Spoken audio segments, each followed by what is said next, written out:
que assume muitos riscos? Depende de quem está avaliando. Porque, por exemplo, entre 2010 e 2016, a nossa Bolsa de Valores tem uma performance horrível. Só que não foi horrível igual a gente viu na pandemia, que em março a Bolsa caiu pra caramba de uma vez. Ela foi horrível ao longo de 6 anos. E ela dava umas falsas esperanças. Subiu um pouco, aí depois caía. Aí depois subia, aí depois caía. Subia e caía. Então, foi uma sangria lenta durante um período muito grande. O pessoal foi saindo da Bolsa. Nessa época, eu tinha mais ou menos 30% do dinheiro que a gente tinha investido em Bolsa. E pra muita gente, o Perini é maluco. Um cara que gosta de correr muito risco, era o que os meus amigos falavam. Sim. Depois, quando a Bolsa começou a subir, todo mundo começou a botar 70, 80, 90, 100% em Bolsa. Aí eu virei o cara, o Perini é um conservador. Ele é medroso, ele não mexe muito com isso, né? De Bolsa, não gosta tanto. Sendo que a minha alocação era mais ou menos isso, 30, 40% ficava variando dentro desse perfil. Então depende de pra quem você pergunta. Para algumas pessoas, como eu gosto de criptomoeda, por exemplo, eu sou um cara arrojado. Para outras pessoas, ele gosta, mas ele fala para ter pouco. Então, eu sou um cara conservador. Depende da lente de quem está observando, né? E do terreno ali que você Exatamente, encontra, né? exatamente. Mas eu me julgo um cara conservador, Sim. mas um conservador que sabe que para ganhar dinheiro tem que correr certos riscos, né? Que o risco maior, inclusive, é, igual o Mark Zuckerberg fala, não correr risco nenhum no final das contas. Porque o nosso dinheiro, como você falou, Cris, ele é feito para desvalorizar. Ele é programado para isso. Até pegando essa ideia de inflação, tem uma frase, eu peguei de um livro americano, que fala assim, ele falava do americano, podemos trazer para cá, né? Que o brasileiro está ficando mais forte. Porque lá em 94, para carregar R$100 em compras, meu pai, que é um homem forte, precisava da minha ajuda. Hoje em dia, meu irmão de 15 anos carrega R$100 em compra em uma sacola numa mão. Um dedo. Então será que o meu irmão tá muito mais forte do que o meu pai ou aconteceu alguma coisa com o dinheiro ao longo do tempo, né? Sim. Exatamente. Hoje o conteúdo que você estava gravando era sobre inflação, inclusive. Sobre inflação, inclusive. Né? Sobre o que a gente pode esperar para esse ano em termos de inflação. Eu acho que é menos do que nós tivemos no ano passado. Mas é muito difícil também fazer previsões para um sistema que reaja à previsão, né?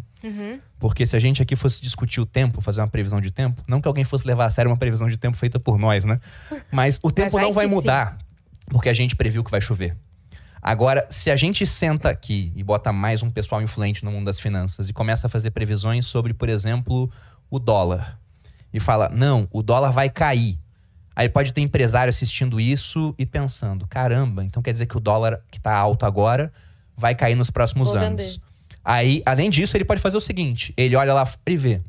Se eu pegar dinheiro emprestado lá fora, os juros é de 4% ao ano, sendo que aqui é de 20%. Aí ele que não é bobo, entende o seguinte, quer dizer que eu posso pegar dólar lá fora por um juros baixo, posso gastar ele agora, e na hora de pagar, ele vai estar valendo menos do que ele vale hoje. Então ele prefere muito mais pegar dinheiro emprestado lá fora. Só que ele não é o único esperto assistindo isso. Tem centenas, milhares de pessoas que vão pensar a mesma coisa.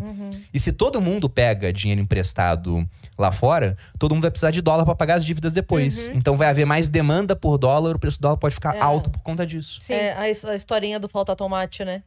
Como é que é essa? Tem a historinha que fala assim que o cara resolveu inventar uma mentira na cidade, assim, e passou com o carro de som falando, gente, não tem mais tomate. Acabou o tomate, não tem mais tomate, a produção de tomate acabou, não tem mais. Aí todo mundo desesperado falando, vou ficar sem tomate. Todo mundo corre pro mercado e compra todo o tomate que tem, o tomate falta. Pois é, o sistema reagindo à previsão. Muito boa essa história, vou usar. É legal, né? Muito boa. Olha aí. Porque é isso. Ele vai falar, disse a Cris Paiva. Olha, já Vênus, parece que o jogo virou, não é mesmo? Não, mas é isso, assim, A pessoa que eu sigo, vocês talvez devem conhecer. Eu gosto muito, eu acompanho bastante, que é a Cris Paiva. É que daí a pessoa vai falar, não conheço.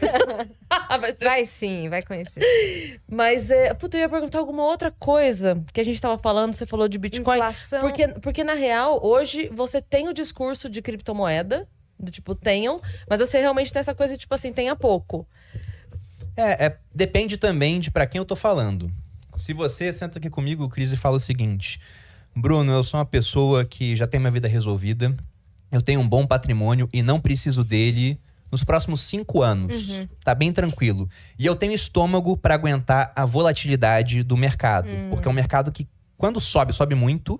E quando cai, né, ele cai demais. E o pessoal não faz as contas pra entender o que é essa queda.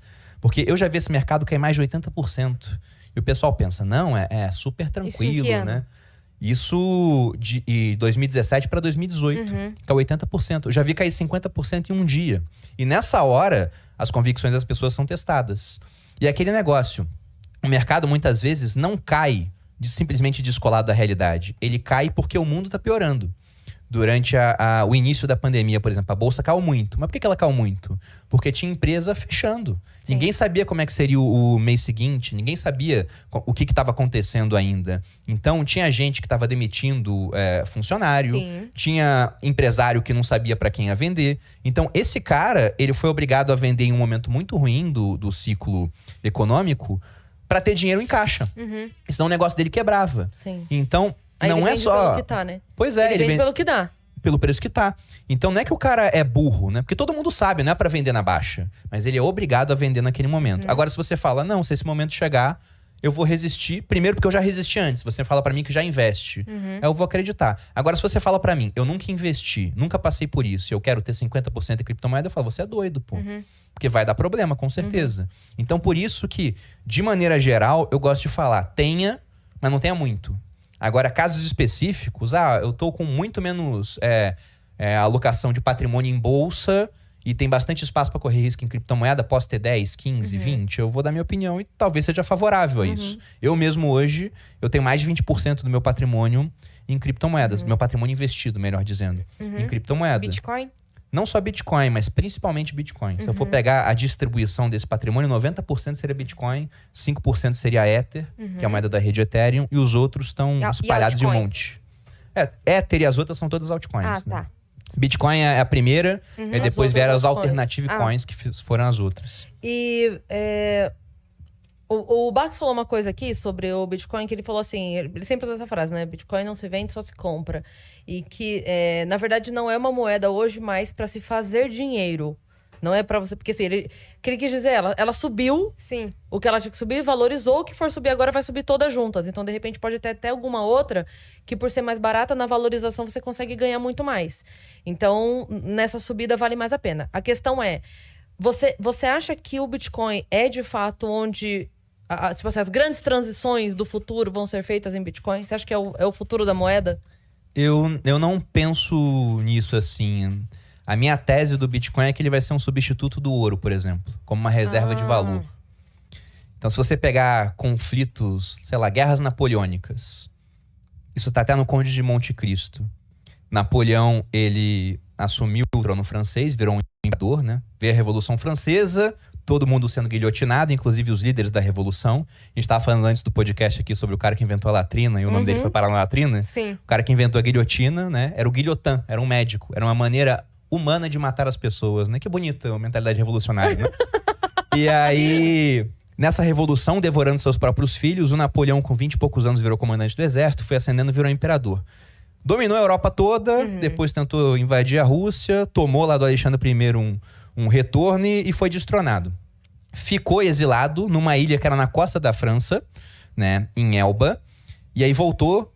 E quando ele voltou para assumir o trono francês, né, durante um período de 100 dias, no Conde de Monte Cristo tem uma hora que um funcionário público do governo da época, ele descobre que isso vai acontecer e fala pro sogro dele: você tem títulos públicos do governo? Ele falou: tenho, venda tudo. Porque esse governo vai deixar de ser o governo, vai virar outro. Vai que o Napoleão fala, essa dívida não é minha, vai valer 0. O cara vendia e comprava o quê? Ouro. Porque o ouro já era valorizado há muito tempo, era um metal que você podia botar, né, apesar de ser pesado, nas costas e fugir do país e manter a sua riqueza. Sim. Só que o ouro tem problemas, né? Como é que eu vou saber se você me paga com ouro se o ouro é verdadeiro? Vou ter que fazer um teste para ver se é verdadeiro. Nesse teste se destrói um pouco de ouro. É apenas uma amostra, então não quer dizer que tudo seja verdadeiro. As moedas de ouro tinham problemas, é difícil de armazenar. Então o Bitcoin resolve uma série de problemas do ouro. E por conta disso, eu não sei se ele vai ser usado como moeda no futuro. Eu acho que há vários desafios para isso. Mas como uma reserva de valor, ele pode ser usado. Vamos supor que algo de muito negativo aconteça aqui no Brasil. E que por conta disso eu decida deixar o país. O que eu posso fazer? Eu posso transformar todo o meu patrimônio em Bitcoin e viajar sem nada. Apenas com 12 palavras que servem para acessar esses recursos. Exato. Eu posso recomeçar minha vida em qualquer outro canto.